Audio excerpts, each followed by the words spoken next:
este molinero que lo que quería era vivir la vida, bueno, un poco como todo, ¿no? Al final, vamos a vivir la vida, que para 4 días que son, vamos a cambiar de tesitura, nos ponemos un poco más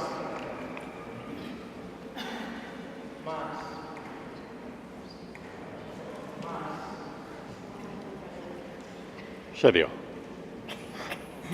Tierno, y vamos a cantar una canción de cuna. Canción de cuna para una princesa negra.